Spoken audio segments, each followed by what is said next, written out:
నమస్తే, welcome to Sri Baba news. ముందుగా headlines. పశు సంవర్ధక శాఖ టెక్ AI 2.0 ప్రారంభించిన సీఎం చంద్రబాబు నాయుడు. టెక్నాలజీని అందరూ ఫాలో అవ్వాల్సిందేనని వ్యాఖ్య. మహానాడు ఏర్పాట్లపై మంత్రి నారా లోకేష్ సమీక్ష. పండుగ వాతావరణంలో నిర్వహించాలని నేతలకు దిశానిర్దేశం. బొడమేరు వల్ల గంటలు పడిన ప్రాంతాన్ని పరిశీలించిన మంత్రి నిమ్మల రామానాయుడు. పనులు జరుగుతున్న తీరుపై ఆరా.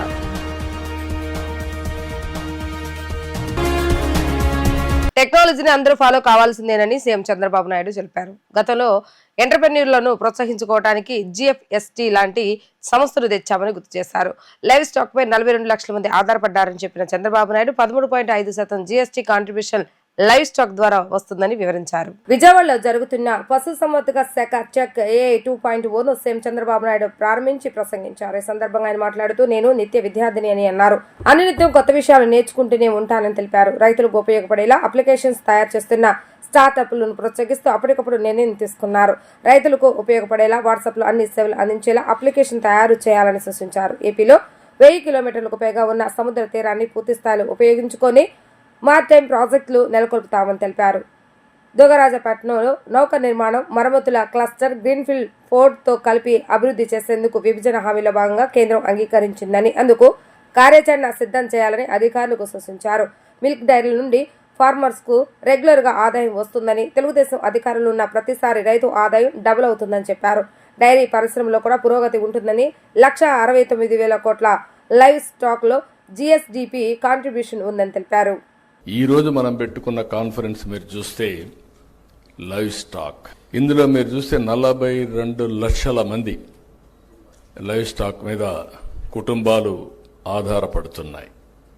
ఇందులో 3 కేటగిరీస్గా చేశారు వారు. ఆ 3 కేటగిరీస్గా మీరు చూస్తే దగ్గర డిఫరెంట్ కేటగిరీస్ కింద వారు ఒక ఎక్సర్సైజ్ చేసి ఆ 3 కేటగిరీస్ని కూడా కొంత హోంవర్క్ చేసి ఫైనలైజ్ చేశారు. అందులో మీరు చూసినప్పుడు చాలా, అంటే నేను కూడా చూస్తే ఈరోజు 13.5% GSTP కాంట్రిబ్యూషన్ ఒక్క లైవ్ స్టాక్ మీద వస్తుంది. 42 లక్షల మందికి జీవనోపాధి ఈరోజు లైవ్ స్టాక్గా తయారైంది. అందులో మిల్క్ ఒకటి, డైరీ ఒకటి, మిల్క్ తర్వాత పౌల్ట్రీ ఒకటి, దీని తర్వాత మీట్ ఒకటి, ఈ షీప్ కానీ ఇవన్నీ. ఇప్పుడు పిగ్గరి కొద్దిగా అక్కడక్కడ ఉంది. ఇవన్నీ చూసినప్పుడు కామన్ మ్యాన్ అంతా కూడా చాలామంది డైరీ వల్ల కరువు జిల్లాల్లో జీవనోపాధిలకు వస్తూ ఉంది. 15 రోజులకు ఒకసారి డైరీ నుంచి డబ్బులు వస్తున్నాయి. ఆ డైరీ నుంచి వచ్చే డబ్బులతో వాళ్ళ జీవనోపాధి కూడా సులభం అవుతా ఉంది. పిల్లలకు స్కూల్ ఫీజు కట్టడం కానీ, లేకుంటే ఫ్యామిలీ మెయింటెనెన్స్ కానీ, ఇవన్నీ చాలా సులభంగా చేసుకునే పరిస్థితి కూడా వస్తున్నారు.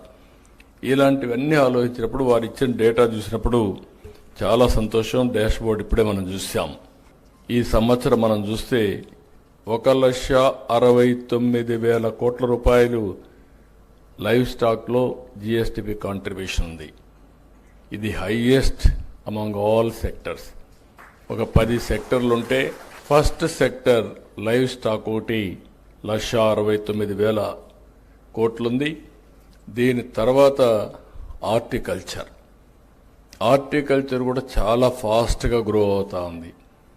మీరు ఒకసారి చూస్తే 18 లక్షల హెక్టార్లో హార్టికల్చర్ ఉంది. 1,55,000 కోట్ల రూపాయలు GSTP కాంట్రిబ్యూషన్ వస్తుంది. వ్యవసాయం దగ్గర ఇప్పుడు చేసేదే చూస్తే 50 లక్షల హెక్టార్లు వ్యవసాయం చేస్తారు. వాళ్ళ ఆదాయం 51,000 కోట్ల రూపాయలు GSTP కాంట్రిబ్యూషన్ ఉంది. 18 లక్షల కాంట్రిబ్యూషన్ 1,55,000 కోట్లు. 50 లక్షల హెక్టార్ల కాంట్రిబ్యూషన్ 51,000 కోట్ల కాంట్రిబ్యూషన్. అది చూసిన తర్వాత మొన్నే ఆదేశాలు ఇచ్చాను, డబల్ చేయమని. 18 లక్షల హెక్టార్లని 36 లక్షల హెక్టార్లు రాబోయే 5 ఏళ్లు చేస్తే వీళ్ళ ఆదాయం కూడా డబుల్ అవుతుందనే ఉద్దేశంతో ఆదేశాలు ఇచ్చాను. దాని టెక్నాలజీ కూడా ఇంటిగ్రేట్ చేస్తున్నాం. అవన్నీ చేస్తే చాలా వరకు ఉపయోగపడుతుంది. తెలుగుదేశం పార్టీ మహానాడుకు ఏర్పాట్లు ముమ్మరంగా కొనసాగుతున్నాయి. మహానాడును మే 27వ తేదీ నుంచి 29వ తేదీ వరకు కడపలో పండుగ వాతావరణంలో నిర్వహిస్తున్నట్లుగా మంత్రి తేదప జాతీయ ప్రధాన కార్యదర్శి నారా లోకేష్ తెలిపారు. మహానాడు ఏర్పాట్లపై పాలిట్ బ్యూరో సమావేశానికి ముందు మంత్రి నారా లోకేష్ మంగళగిరిలోని పార్టీ జాతీయ కార్యాలయంలో మహానాడు కమిటీల కన్వీనర్ల కో కన్వీనర్లతో సమావేశమయ్యారు. మహానాడు ఏర్పాటు గురించి నేతలతో సుదీర్ఘంగా చర్చించారు. ఈ సందర్భంగా పలువురు మంత్రులు సీనియర్ నేతలకు బాధ్యతలు అప్పగించారు. పాలిట్ బ్యూరో సమావేశంలో మహానాడు ఏర్పాట్లపై మంత్రి నారా లోకేష్ ఆధ్వర్యంలోని మంత్రుల కమిటీ నివేదిక ఇవ్వనుంది. ఈ సందర్భంగా మంత్రి లోకేష్ మాట్లాడుతూ ఏటా మహానాడును పండుగ వాతావరణంలో నిర్వహిస్తున్నాం. పార్టీ కష్టకాలంలో ఉన్న అధికారంలో ఉన్న మహానాడును నిర్వహించామని అన్నారు. గత ప్రభుత్వంలో మహానాడుకు అడుగడుగున ఇబ్బందులు పెట్టామని తెలిపారు. అయినా ప్రజలు స్వచ్ఛందంగా తరలివచ్చి విజయవంతం చేశారు. పార్టీ ఆవిర్భావం తర్వాత చరిత్రలో ఎన్నడూ లేని విధంగా తిరుగులేని మెజార్టీ సాధించాం. మహానాడుకు వచ్చే కార్యకర్తలకు వసతి రవాణాకు ఇబ్బందులు తలెత్తకుండా చూడాలని నేతలకు దిశానిర్దేశం చేశారు. బొడమేరు వరద వల్ల 3 గంటలు పడిన చోట రిటైనింగ్ వాల్ను నిర్మిస్తున్నట్లుగా జలవనరుల శాఖ మంత్రి నిమ్మల రామానాయుడు తెలిపారు. బొడమేరు డైవర్షన్ కెనాల్ ను 37,500 క్యూసెక్లకు పెంచేలా పెండింగ్ పనులు పూర్తి చేసేలా ప్రతిపాదనలు సిద్ధం చేస్తామన్నారు. బొడమేరు వరద ఎనకేపాడు మీదుగా కొల్లేరు ఉప్పుటేరు నుండి సముద్రంలో కలిసేలా డిపిఆర్ తయారీ దశలో ఉందన్నారు. బొడమేరు వరద వల్ల గతంలో గండ్లు పడిన ప్రాంతాలను జలవనరుల శాఖ మంత్రి నిమ్మల రామానాయుడు పరిశీలించారు. గండ్లు పడిన చోట నిర్మించనున్న రిటైనింగ్ వాల్ నిర్మాణ పనుల గురించి అధికారులను వివరాలను అడిగి తెలుసుకున్నారు. పనులు జరుగుతున్న తీరును ఆరా తీశారు. వర్షాల సీజన్ మొదలయ్యేలోగా 3 గంటల నిర్మాణ పనులు పూర్తి చేయాలని అధికారులను ఆదేశించారు. ఈ సందర్భంగా మంత్రి మాట్లాడుతూ గతంలో అత్యవసరంగా పూడ్చిన 3 గంటలు కలిపి రిటైనింగ్ వాల్ నిర్మాణం కోసం పనులు మొదలు పెట్టబోతున్నామని చెప్పారు. బొడమేరు డైవర్షన్ కెనాల్ 37,500 క్యూసెక్లకు పెంచేలా పెండింగ్ పనులు పూర్తి చేసేలా ప్రతిపాదనలు సిద్ధం చేస్తామని అన్నారు. బొడమేరు వరద ఎనకేపాడు మీదుగా కొల్లేరు ఉప్పుటేరు నుండి సముద్రంలో కలిసేలా డిపిఆర్ తయారీ దశలో ఉందన్నారు. బొడమేరు ఓల్డ్ ఛానల్కు సమాంతరంగా మరొక కొత్త ఛానల్ను కూడా 20,000 క్యూసెక్ల సామర్థ్యంతో అభివృద్ధి చేయడానికి ప్రణాళికలు రూపొందిస్తున్నామని అన్నారు. బొడమేరు వరదల నియంత్రణకు డిజాస్టర్ మేనేజ్మెంట్ కింద కేంద్ర సహకారంతో ముందుకు వెళ్లేలా ప్రతిపాదనలు తయారు చేస్తామన్నారు.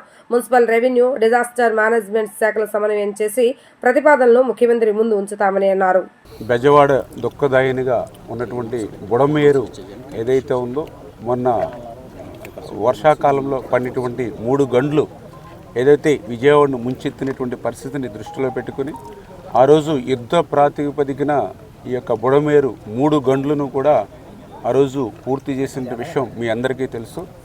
అయితే ఆ రోజు తాత్కాలికమైనటువంటి ప్రాతిపదికన యుద్ధ ప్రాతిపదికన విజయవాడ ముంపుని నుంచి రక్షించాలనేటువంటి ఉద్దేశంతో ఆ రోజు వర్షాల్లో ఆ రోజు చేసినటువంటి పనిని పర్మనెంట్గా, ఎందుకంటే ఏదైతే ఇప్పుడు 3 గళ్ళు ఏవైతే బుడమేరుకు పడ్డాయో మొన్నటి సంవత్సరమనే కాదు గతంలో కూడా ఎప్పుడు ఫ్లడ్ వచ్చినా కూడా ఇక్కడే గండ్లు పడుతూ ఉన్నాయి గతంలో కూడా. ఎందుకంటే ఏదైతే ఈ గండ్లు పడినటువంటి బుడమేరుకి ఆపోజిట్లో పులివాగుకి సంబంధించినటువంటి వాగునీరు కూడా డైరెక్ట్గా ఈ యొక్క రైట్ బండ్ని ఢీ కొట్టడం వల్ల ఇక్కడ ఎక్కువగా గండ్లు పడుతూ ఉన్నాయి. దాన్ని దృష్టిలో పెట్టుకుని ఏదైతే 3 గంటలకు సంబంధించి 500 మీటర్లు పర్మనెంట్గా ఒక సీసీ వాల్ నిర్మాణం చేయాలని చెప్పేసి 28 కోట్ల రూపాయలతోటి ఆ వర్క్స్ని మరి టెండర్స్ పిలిచి ఆ పనులను కూడా మొన్ననే మరి యుద్ధ ప్రాతిపదికన ప్రారంభించమని డీవాటరింగ్ అది జరుగుతూ ఉన్నాయి. ఖచ్చితంగా ఇప్పుడు అధికారులకు అదేవిధంగా ఏజెన్సీలకు కూడా చాలా క్లియర్గా చెప్పడం జరిగింది. రేపు జూన్ మరి 10వ తారీఖు కల్లా మినిమం సేఫ్టీ లైన్కైనా సరే మీరు ఈ వాల్ని తీసుకుని రావాలి. ఎందుకంటే మాన్సూన్స్ కూడా ఎర్లీగా వస్తాయని చెప్తూ ఉన్నాడు. అంచేత దానికి అనుగుణంగా ఇప్పుడు ఒక యూనిట్ మాత్రమే పనిచేస్తుంది. ఒక యూనిట్ కాదు, మీరు 3 యూనిట్లు పెట్టుకోండి, 3 షిఫ్ట్లు పెట్టుకోండి. ఖచ్చితంగా రేపు జూన్ 10వ తారీఖు కల్లా ఒక 3 మీటర్స్ వాల్ సేఫ్టీ లైన్లోకి ఖచ్చితంగా తీసుకురావాలని చెప్పేసి ఏజెన్సీకి అధికారులకు కూడా తగినటువంటి ఆదేశాలు ఇవ్వడం జరిగిందని చెప్పి తెలియజేసుకుంటూ ఈ పనుల్ని మన ఎమ్మెల్యే వసంత కృష్ణ ప్రసాద్ గారు అదేవిధంగా ఇక్కడ ఉన్నటువంటి నాయకులు అధికారులతో కూడా సమన్వయం చేసుకుని ఈ వర్క్స్ను కూడా మరి స్పీడప్ చేస్తామని చెప్పి తెలియజేసుకుంటూ అదేవిధంగా ఇంకా బుడమేరుకి శాశ్వత ప్రాతిపదికను కూడా మరి వరద ముంపు నుంచి మరి విజయవాడను రక్షించవలసిన అవసరం ఉంది. దానిలో భాగంగానే మరి వెలగలేరు రెగ్యులేటర్ దగ్గర నుంచి ఏదైతే మరి ఓల్డ్ ఛానల్ ఏదైతే ఉందో ఎనకేపాడు యూటీ వరకు ఆ ఓల్డ్ ఛానల్ని కూడా డెవలప్ చేయడానికి, అదేవిధంగా ఎలగలేరు రెగ్యులేటర్ నుంచి ఓల్డ్ ఛానల్కి సమాంతరంగా పాత కాలువ అది డెవలప్ చేసి తద్వారా ఒక 20,000-25,000 క్యూసెక్కుల నీరు ఆ యొక్క ఎనకేపాడు యూటీ నుంచి కొల్లేరుకి తీసుకెళ్లేటువంటి విధంగా కూడా ఒక ప్రతిపాదనను ఆ ల్యాండ్ ఎక్విజిషన్ అన్నీ కూడా చేయడం జరుగుతుంది. అదేవిధంగా ఏదైతే బుడమేరు ఈ డైవర్షన్ ఛానల్ ఏదైతే ఉందో ఇది కూడా 37,500 తీసుకెళ్లేటువంటి విధానంలో బ్యాలెన్స్ వర్క్లు ఏవైతే ఉన్నాయో వాటిని కూడా మరి ఎస్టిమేషన్ చేసుకుని మరి ఇవన్నీ కూడా మరి తయారు చేసుకునేటువంటి ఈపీఆర్ని అంతా కూడా ముఖ్యమంత్రి గారి దృష్టిలోని వారం రోజుల్లోనే పెట్టి రాష్ట్ర ఆర్థిక పరిస్థితి దృష్ట్యా, ఎందుకంటే దగ్గర ఒక 6,000 నుంచి 8,000 కోట్ల రూపాయల వరకు ఈ వర్క్స్ అన్నిటికీ అయ్యేటువంటి పరిస్థితి ఉంది. కాబట్టి ఇది కేంద్ర ప్రభుత్వం సహకారంతో డిజాస్టర్ మేనేజ్మెంట్ నుంచి మరి ఈ పనులు చేపట్టాలనే ఉద్దేశంతో ఈ యొక్క డిపిఆర్ని కూడా పూర్తి స్థాయిలో ఒక 4 రోజుల్లోనే తయారు చేసి ముఖ్యమంత్రి గారి దృష్టికి కూడా తీసుకెళ్లి కేంద్రం సాయంతో ఈ పనులు పూర్తి చేయడానికి పనిచేస్తామని చెప్పి మీ ద్వారా అందరికి కూడా తెలియజేసుకుంటాం. బీజేపీ నినాదం సబ్కే సాత్ సబ్కా వికాస్ అని పార్టీలో కులమతాలకు తావలేదని ఏపీ బీజేపీ అధ్యక్షురాలు దగ్గుపాటి పురంధేశ్వరి స్పష్టం చేశారు. ఇది బీజేపీ మూల సిద్ధాంతమని ఆమె అన్నారు. శాసనమండలి వైస్ చైర్ పర్సన్ పదవికి రాజీనామా చేసి జకియా ఖానం బీజేపీలో చేరడం చాలా సంతోషంగా ఉందన్నారు. మైనార్టీలకు బీజేపీపై ఉన్న ప్రేమ విశ్వాసం జకియా ఖానం చేరికతో మరోసారి రుజువైందని అన్నారు. జకియా ఖానంను మనస్ఫూర్తిగా బీజేపీలోకి ఆహ్వానిస్తున్నామని అన్నారు. వైసీపీకి శాసనమండలి వైస్ చైర్ పర్సన్ పదవికి రాజీనామా చేసిన జకియా ఖానం బీజేపీలో చేరారు. రాజీనామా అనంతరం ఆమె విజయవాడలోని బీజేపీ రాష్ట్ర కార్యాలయానికి వచ్చారు. ఆమెకు బీజేపీ రాష్ట్ర అధ్యక్షులు పురంధేశ్వరి కాషాయ కండువా కప్పి పార్టీలోకి ఆహ్వానించారు. ఈ సందర్భంగా పురంధేశ్వరి మాట్లాడుతూ మైనార్టీలకు బీజేపీలో మంచి స్థానం ఉంటుందని, కులమతాలకు అతీతంగా పేదలకు సంక్షేమ ఫలాలు అందజేయటమే బీజేపీ లక్ష్యం అన్న పురంధేశ్వరి ఆ దిశగానే దేశానికి బీజేపీ సుపరిపాలన అందజేస్తుందని చెప్పుకొచ్చారు. పాకిస్తాన్ కవ్వింపు చర్యలకు దిగితే భారత్ గట్టిగానే బుద్ధి చెప్పిందన్నారు. ప్రధాని నరేంద్ర మోడీ దృఢమైన నిర్ణయం తీసుకున్నారని కొనియాడారు. 2014 ముందు కళ్లు మూసుకునే పరిస్థితి ఉండేదని, 2014 తర్వాత పరిస్థితులు మారాయని అన్నారు. ప్రధాని నరేంద్ర మోడీ తీసుకునే నిర్ణయాలతో ప్రత్యర్థులు హడలిపోయారని ఆమె అన్నారు. ఉగ్ర స్థావరాలను టార్గెట్ చేసి దాడులు చేసిన భారత్ సైన్యం సామర్థ్యం అద్భుతమని పురంధేశ్వరి కొనియాడారు. మన యుద్ధం ఉగ్రవాదులపైనే అనే సందేశం ప్రధాని ప్రపంచానికి తెలియజేశారని అన్నారు. పాకిస్తాన్ ఉగ్రవాదులకు తర్ఫీదు ఇస్తుందని, అందుకే మన యుద్ధం పాకిస్తాన్ పౌరుల మీద కాకుండా ఉగ్రవాదులపై యుద్ధం చేశామని అన్నారు. బలమైన నాయకత్వం సత్తా ఉన్న నాయకుడు ప్రధాని నరేంద్ర మోడీ అని ఆమె ప్రశంసించారు. అటువంటి నాయకత్వాన్ని ప్రధాని మోడీ రూపంలో బీజేపీ ఈ రోజు దేశానికి అందించిందని పురంధేశ్వరి చెప్పుకొచ్చారు. భారతీయ జనతా పార్టీ ఏదైతే ఒక నమ్మకంతో విశ్వాసంతో దేశ ప్రజల వద్దకు వచ్చిందో 2014 సంవత్సరంలో కనుక మీరు చూసినట్లయితే భారతీయ జనతా పార్టీ నినాదం సబ్కే సాత్ సబ్కా వికాస్ అంటే అందరినీ కలుపుకుంటూ మనం ముందుకు వెళ్ళి దేశ ప్రగతిని సాధిద్దాము అనేటువంటి ఒక భావన.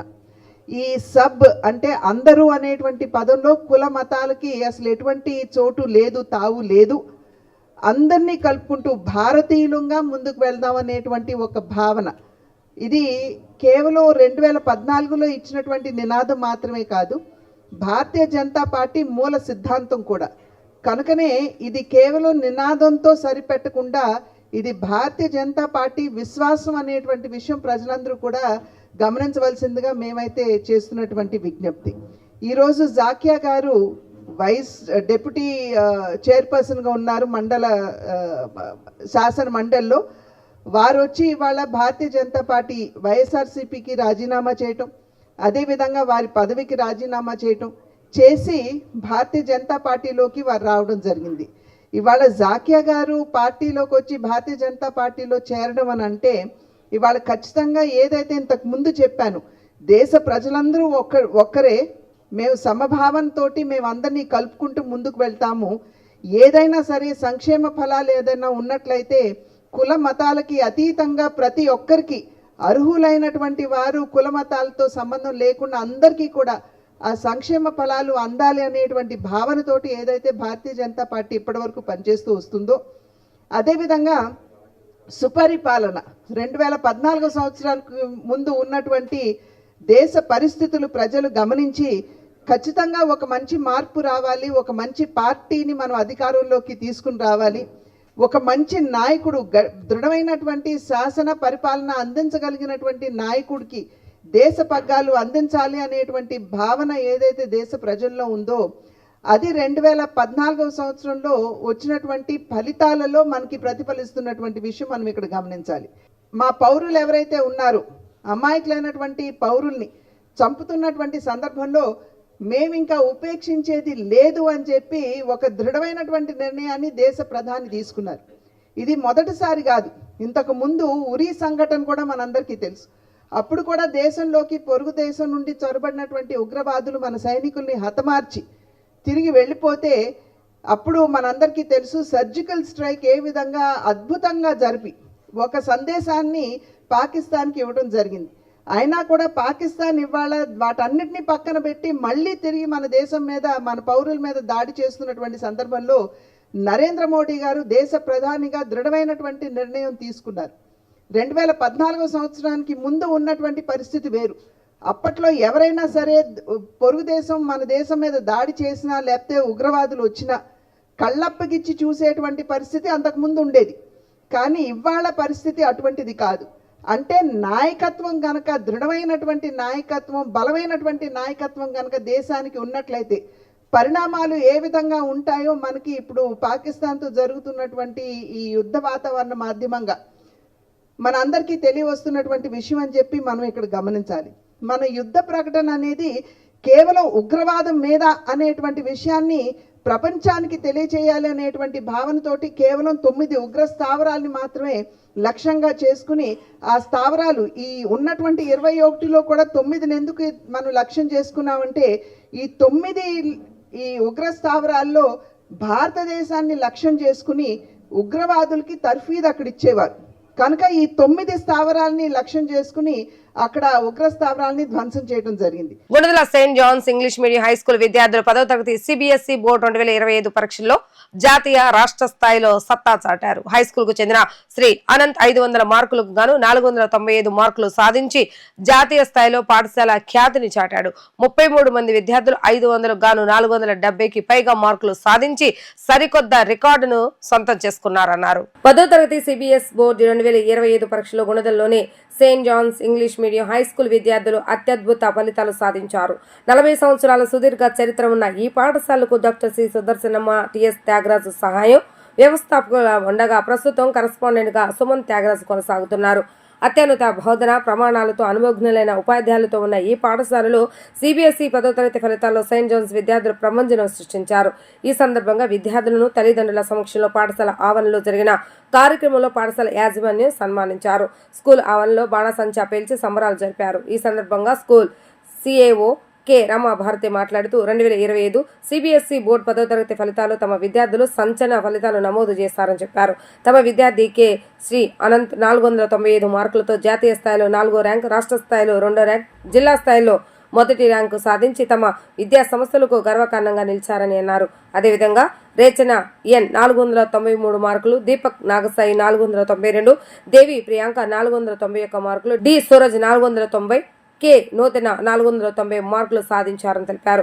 6 విద్యార్థులు 490 మార్కులకు పైగా, 23 మంది విద్యార్థులు 480కి పైగా మార్కులు, ఆ పైన 470 మార్కులు, ఆ పైన 33 మంది విద్యార్థులు సాధించారని పేర్కొన్నారు. 85% యావరేజ్తో సిబిఎస్ఈలోని సంచలన విజయం నమోదు చేశారని తెలిపారు. ఈ సందర్భంగా విద్యార్థులకు, వారి యొక్క తల్లిదండ్రులకు, ఉపాధ్యాయులకు అభినందనలు తెలియజేశారు. John's English Medium High School, a school with 40 years legacy, which was established by the founders Dr. T. Sudarshanamma and T.S. Tyagaraju Sahayam. And the school is now headed by the correspondent Mr. T. Suman Tyagaraj. And this school is located in Gunadala, Vijayawada. And ee roju ikkada dadapu 33 students ni CBSE board examination, all India secondary school examination 2025 top students ga scorers గా ఉన్న 33 children ని appreciate చేయడానికి మేమందరం ఇక్కడ gather అయ్యి ఉన్నాము. 495 marks out of 500 marks వచ్చిన student Shri Anant achieved this score in 2025 CBSE 10th board exams లో. So and also 490 above 6 students achieved out of 500 అండి. ఈ సెలబ్రేషన్ ని అటెండ్ అవ్వటానికి అందరినీ పిల్లల్ని students 33 students who crossed 470 above marks 500ని అప్రిషియేట్ చేయటానికి వాళ్ళ పేరెంట్స్ని, వాళ్ళకి మా పట్ల ఉన్న నమ్మకాన్ని అప్రిషియేట్ చేయటానికి ఈరోజు అందరం గ్యాదర్ అయ్యాం ఇక్కడ. We are so happy. This 495 out of 500 is the nation 4th rank and also state 2nd rank and district wise and city wise this is the 1st rank. Sri Anant of St. John's English Medium High School, Gunnadala, Vijayawada, has achieved 495 out of 500. And also 6 students achieved above 490 and out of 500, and 22 students achieved 480 above marks out of 500, and 33 students achieved 470 marks out of 500. And school average is the top, it is 85 average, and this is the best ever record in CBSE board examination for any school. Thank you very much for being here. రాష్ట్రంలోని assignment భూములను పట్టా భూములుగా మార్చే చట్టం చేయాలని voice for change అధ్యక్షులు అల్లు మాలకొండ రాయుడు ప్రభుత్వాన్ని కోరారు. రైతువారి పట్టా భూములను మ్యూటేషన్ చేసేందుకు దరఖాస్తు చేసుకునే వీలు లేకుండా చేస్తారని ఆవేదన వ్యక్తం చేశారు. గాంధీనగర్ ప్రెస్ క్లబ్ లో ఏర్పాటు చేసిన విలేకరుల సమావేశంలో వాయిస్ ఫర్ చేంజ్ అధ్యక్షులు అల్లు మాలకొండ రాయుడు మాట్లాడుతూ సెక్షన్ 22A1A 22A1Cలుగా పేర్కొంటూ రిజిస్ట్రేషన్ జరగకుండా ప్రభుత్వమే అక్రమాలకు పాల్పడుతుందని ఆరోపించారు. రాష్ట్రంలో అనేక దేవాదాయ భూములు అన్యాక్రాంతమైన ప్రభుత్వం చోద్యం చూస్తుందని విమర్శించారు. రాష్ట్రంలో కాలుష్యాన్ని నివారించడంలో ప్రభుత్వం పూర్తిగా విఫలమైందని వ్యాఖ్యానించారు. రాష్ట్రంలో ప్రతి గ్రామం, నగరం, పట్టణంలోనూ ప్రజలందరికీ నిర్దిష్ట ప్రామాణికాల ప్రకారం రక్షిత మంచినీరు అందించాలని అన్నారు. రక్షిత మంచినీరు సరఫరా నిమిత్తం రాష్ట్ర బడ్జెట్లో నిధుల కేటాయింపు సరిగా జరగడం లేదని, ఇప్పటికైనా ప్రభుత్వం ప్రజలందరికీ రక్షిత మంచినీరు సక్రమ రీతిన అందేలా నిధులు కేటాయింపు చేయాలని డిమాండ్ చేశారు. ఇవి లేఖల సమావేశంలో నాయకులు అల్లు వెంకటేశ్వర్లు తదితరులు పాల్గొన్నారు. 2024 సంవత్సరం సార్వత్రిక ఎన్నికల్లో ఆంధ్రప్రదేశ్ రాష్ట్రం సర్వభూమి అనగా 1,62,970 చదరపు కిలోమీటర్లో చరాచర జీవుల సాక్షిగా ప్రస్తుత ఆంధ్రప్రదేశ్ రాష్ట్ర ముఖ్యమంత్రి నారా చంద్రబాబు నాయుడు అనేక ఎన్నికల హామీలు, వాగ్దానాలు ఇచ్చి అధికారంలోకి వచ్చి సంవత్సరం అయినా కూడా ఈరోజు ప్రజల పరిస్థితి ఎలా ఉందంటే చేతికర్రిచ్చి మూతిపళ్ళు రాలగొట్టించుకున్నట్లుంది ఒక మాటలో చెప్పాలంటే. ఎందుకంటే ఏ రంగంలో చూసినా కూడా ఒక అడుగు ముందుకు 4 అడుగులు వెనక్కి. కారణం ఏంటంటే ఆంధ్రప్రదేశ్లో ప్రజలు చాలా సహనం కలిగిన వాళ్ళు. వీళ్ళ సహనానికి పరీక్షగా ఆంధ్రప్రదేశ్ రాష్ట్రంలో 40,000 ఆవాస ప్రాంతాలలో రివర్స్ ఆస్మోసిస్ అంటే రక్షిత త్రాగునీరు అందించడానికి ప్లాంట్లు ఏర్పాటు చేయడానికి జస్ట్ 2,000 కోట్ల రూపాయలు సరిపోతాయి. కానీ మన రాష్ట్ర బడ్జెట్ ఒక సంవత్సరానికి 2,50,000 కోట్లు, అంటే 1% ఖర్చు పెడితే రాష్ట్రం మొత్తానికి గొంతు తడుస్తుంది. అయితే చంద్రబాబు నాయుడు గత ఎన్నికల హామీగా ప్రతి ఇంటికి తెల్లారేపాటికి తలకాయకి 3 లీటర్ల రక్షిత త్రాగునీరు డోర్ డెలివరీ ఇస్తానన్నాడు. మరి ప్రస్తుతం ఎండాకాలం, పోయిన ఎండాకాలంలో ఎలక్షన్ జరిగితే మళ్ళీ ఎండాకాలం కూడా వచ్చింది. ఇంతవరకు దాని ఆచూకీ లేదు. నిమ్మకి నీరెత్తున్నాడు. అంటే ఆంధ్రప్రదేశ్లో ప్రజలు గుడ్డిగా చంద్రబాబు నాయుడిని అభిమానిస్తున్నారని చెప్పేసి, అడిగే నాదులు లేడని చెప్పేసి, ముఖ్యమంత్రి నిధులు పుష్కలంగా ఉన్నా కూడా పంచభూతాల్లో ఒకటి మన ప్రాణాన్ని కాపాడే వస్తువు అనేటువంటి త్రాగునీటికి ప్రాధాన్యత ఇవ్వలేదు అంటే ఇతను ముఖ్యమంత్రిగా ఎంతవరకు సమర్థుడో మనకు తేటతెల్లమవుతుంది. ప్రస్తుత తరుణంలో రక్త పరీక్షల ద్వారానే అనేక వ్యాధులు గుర్తింపు జరుగుతుందని ప్రభుత్వ విప్ సెంట్రల్ శాసనసభ్యులు బొండ ఉమామేశ్వర అన్నారు. గుర్తింపు ఉన్న రక్త పరీక్షా కేంద్రాల్లో రోగులు రక్త పరీక్షలు చేయించుకోవడం ద్వారా మెరుగైన వైద్య సహాయాన్ని వైద్యుల నుంచి అందుకోవచ్చని అన్నారు. అన్ని రకాల అధునాతన రీతిలో జరిగే రక్త పరీక్షలలో రామకృష్ణాపురం వెలెన్స్ డయాగ్నోస్టిక్స్ సెంటర్ ను ఏర్పాటు చేసిన నిర్వాహకులను బొండ ఉమా అభినందించారు. రామకృష్ణాపురం కోడూరు రాజుగారి వీధిలో వెల్నెస్ డయాగ్నోస్టిక్ రక్త పరీక్షా కేంద్రాన్ని ఎమ్మెల్యే బొండ ఉమామేశ్వర ప్రారంభించారు. ఈ సందర్భంగా బొండ ఉమామేశ్వర మాట్లాడుతూ పేద మధ్యతరగతి ప్రజలు ఎక్కువగా ఉండే రామకృష్ణాపురం వంటి ప్రాంతంలో అధునాతన సౌకర్యాలతో రక్త పరీక్షా కేంద్రాన్ని ఏర్పాటు చేయడం ప్రజలందరికీ ఉపయోగకరంగా ఉంటుందని అన్నారు. వ్యాపార దృక్పథంతో కాకుండా రోగులకు మెరుగైన రీతిలో రక్త పరీక్షలు చేసి అందరి మనలు పొందేలా రక్త పరీక్షా కేంద్రాన్ని నిర్వహించాలని నిర్వాహకులకు సూచించారు. ప్రభుత్వ ఆధ్వర్యంలో సైతం పేదల ఆరోగ్య పరిరక్షణకు పెద్దపీట వేసే చర్యలు చేపట్టామని, ఆ క్రమంలో ప్రైవేటు వైద్యశాలలు, రక్త పరీక్షా కేంద్రాలు నాణ్యమైన వైద్య సేవలను ప్రజలకు అందజేయాలని అన్నారు. రక్త పరీక్షా కేంద్రం నిర్వాహకులు ఎం స్వర్ణలత, సిహెచ్ సతీష్ కుమార్ మాట్లాడుతూ ప్రజలందరికీ మెరుగైన రక్త పరీక్షలను అధునాతన సాంకేతిక పరికరాలను ఉపయోగించి అందించేలా పరీక్షా కేంద్రాన్ని ఏర్పాటు చేయడం జరిగిందన్నారు. రక్త పరీక్షా కేంద్రం ప్రారంభోత్సవాన్ని పురస్కరించుకొని ఉచిత వైద్య శిబిరాన్ని ఏర్పాటు చేయడం జరిగిందని, ఉచితంగా రక్త పరీక్షలు చేస్తున్నట్లుగా వివరించారు. ఈ కార్యక్రమానికి అతిథులుగా డివిజన్ తెలుగుదేశం పార్టీ నాయకత్వంతో పాటుగా ప్రఖ్యాత వైద్యులు జాస్తి ప్రత్యుష, కేవి రాజరాజేశ్వరరావు, ఏ ప్రకాష్, పి జ్యోతి, ఎస్ శాంతి, రవికాంత్, శశాంక్, వర్ధన్, విజయ్ కుమార్ తదితరులు పాల్గొన్నారు.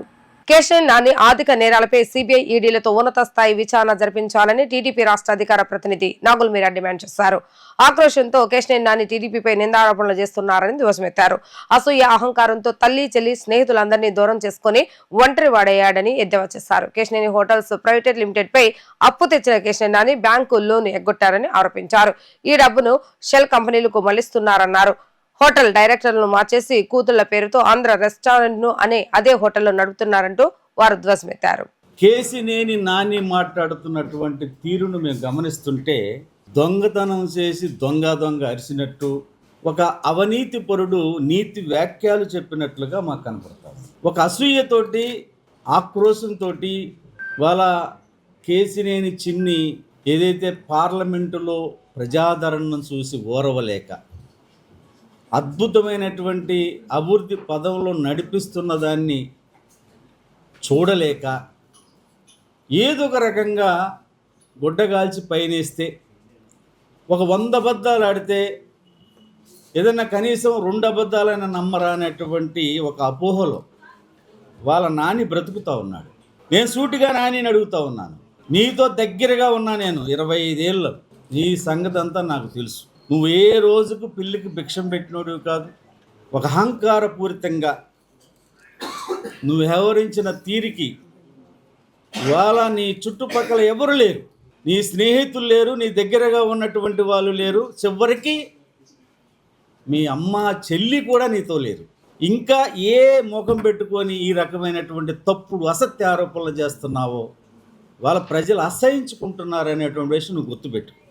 ఇక నీ సంగతికి వస్తే, నువ్వు ప్రజాస్వామ్యం గురించి, అవినీతి గురించి ఉపన్యాసాలు చెప్తున్నావు కదా ట్విట్టర్ల ద్వారాగా. ఇవాళ నువ్వు కేశినేని హోటల్స్ ప్రైవేట్ లిమిటెడ్ పైన ఇండియన్ ఓవర్సీస్ బ్యాంకులో నువ్వు ఎన్ని కోట్లు అప్పు తీసుకున్నావు? 42 కోట్ల అప్పు. దానికి ₹1 కట్టకుండా, అది ఎన్పిఐని నేపథ్యంలో దాని డైరెక్టర్లు మార్చేసి దాన్ని తిరిగి ఆంధ్ర క్యాంటీన్ అనేటువంటి ఒక పేరుని క్రియేట్ చేసి, నువ్వు హోటల్ బాగా నడుస్తుంది, రెస్టారెంట్ బాగా నడుస్తూ ఉంది, డబ్బులు విపరీతంగా వస్తూ ఉన్నాయి. మరి ఈ డబ్బులు నువ్వెందుకు బ్యాంకుకి కట్టట్లేదు? బ్యాంకులో నీ లోన్ ఎందుకు ఎన్పి అయింది? అంటే బ్యాంక్ ఇచ్చిన సొమ్ము ప్రజల సొమ్ము కాదా అని మేము అడుగుతా ఉన్నాం. నువ్వు ఈ డబ్బులన్నిటినీ నువ్వు పొద్దాక సెల్ కంపెనీ అంటావు కదా, నువ్వు దానికి మారుస్తున్నావు సెల్ కంపెనీలు. ఈ ఆంధ్ర క్యాంటీన్ ఎవరిదా అని చూస్తే, ఆ ఆంధ్ర క్యాంటీన్ తన కూతుర్ల పేరు పెట్టుకున్నాడు. అంటే నువ్వు పెట్టిన లోన్ ఏమో ఎన్పి అయింది, అది ఆ డైరెక్టర్లు మార్చేసావు, వాళ్ళు ట్రిబ్యునల్కి వెళ్ళారు. అందులో నువ్వు డైరెక్టర్ల నుంచి నువ్వు నీ కూతురు బయటకు వచ్చేసారు. మళ్ళీ ఇది ఒక ఆంధ్ర క్యాంటీన్లో నీ కూతురు డైరెక్టర్లుగా పెట్టావు. దీని వ్యాపారంతో నువ్వు ఈ డబ్బుని ఇతర సెల్ కంపెనీలకు నువ్వు పంపిస్తా ఉన్నావు. వార్తలు ముగించే ముందు హెడ్లైన్స్ మరొక్కసారి.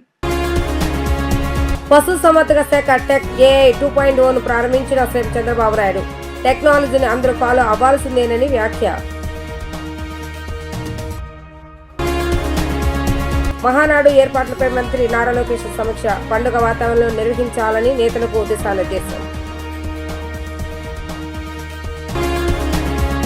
బొడమేరు వల్ల గండ్లు పడిన ప్రాంతాన్ని పరిశీలించిన మంత్రి నిమ్మల రామానాయుడు. పనులు జరుగుతున్న తీరుపై ఆరా.